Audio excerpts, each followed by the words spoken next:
এই মুহূর্তে আমরা আছি তালতলা এবং হাজরাহাটি গ্রামের মাঝামাঝি যে মাঠটি রয়েছে সেই মাঠটিতে। আজ আমরা খুঁজতে এসেছি বুনো ফুল। বরাবরের মতো সম্পূর্ণ ভিডিওটি জুড়ে আপনাদের সাথে আছি আমি সাবিহা সুলতানা মুক্তা। চলুন তাহলে একসাথে খুঁজে দেখি বুনো ফুল এবং বেশ কিছু বুনো ফুলের সাথে পরিচিত হই। ছোট্ট একটি টবে, বারান্দায় বা ছাদে প্রিয় একটি ফুল ফোটানোর জন্য আজকাল বিস্তর কাঠখড় পোড়ান শৌখিন নগরবাসী পুষ্পপ্রেমীরা। তবে আমাদের কারোরই হয়তো সময় হয়ে ওঠে না ঘর হইতে শুধু দুই পা ফেলিয়া চক্ষু মেলিয়া তাকানোর। কবির ভাষায় বললাম, আমাদের আশেপাশে এমন অসংখ্য সুন্দর বুনো ফুল রয়েছে যেগুলো হয়তো আমরা কখনো খেয়ালও করি না। যেমন এই সুন্দর ফুলটি। এই ফুলটির নাম সিঙ্গাপুরি ডেইজি বা বুনো ডেইজি। আমরা অনেকেই হয়তো এই ফুলটির নামও জানি না। রাস্তার পাশে এইসব ফুলগুলো ফুটে থাকলেও কখনো আমাদের সেভাবে দেখাও হয়ে ওঠে না। এই যে ছোট্ট ফুলটি, এই ফুলটির নাম হলুদ হুড়হুড়ে ফুল। নামটা আজব হলেও ফুলটা কিন্তু অনেক বেশি সুন্দর। রাস্তার আশেপাশে এই ফুলটি হয়তো আপনারা অনেকেই দেখেছেন। এই ফুলটির নাম স্বর্ণদ্বীপ। শরৎ থেকে শীত পর্যন্ত থাকে এই ফুলের সমারোহ। ফুলটি সামনে থেকে দেখতে আরও অনেক বেশি সুন্দর। এই যে নীল রঙের ছোট্ট সুন্দর ফুল দেখতে পাচ্ছেন, এই ফুলটির নাম ঢোলপাতার ফুল।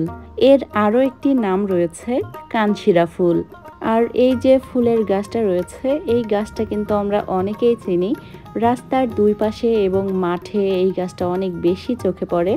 এটা হলো আকন্দ ফুলের গাছ। ছোটবেলায় আমরা এই আকন্দ ফুলের মাঝের যে অংশ, সেই অংশটা ফুল থেকে ছিঁড়ে মালা গেঁথে সেটা নিয়ে খেলা করতাম। এই যে সুন্দর ফুলটি দেখা যাচ্ছে, এই ফুলটির নাম রুয়েলিয়া বা পটপটি ফুল। এই যে ফুলটি, এই ফুলটিকে ছোটবেলায় আমরা মাইক ফুল বলতাম। তবে এই ফুলটির আসল নামটা আমার জানা নেই। আর এই যে সুন্দর ফুলটি, এই ফুলটির নাম রানী ফুল। সারা বছরই এই ফুলটি চোখে পড়ে। রাস্তার পাশে বা বিভিন্ন বনে বাদারে এই ধরনের ফুল ফুটে থাকে। আমাদের অজান্তেই এই ফুলগুলো কিন্তু আমাদের মন ভালো রাখে, আমাদের পরিবেশের সৌন্দর্য বাড়িয়ে আমাদের মনকেও রাখে সতেজ। তবে এই বুনো ফুলগুলো সব সময়ই আমাদের কাছে অবহেলিত।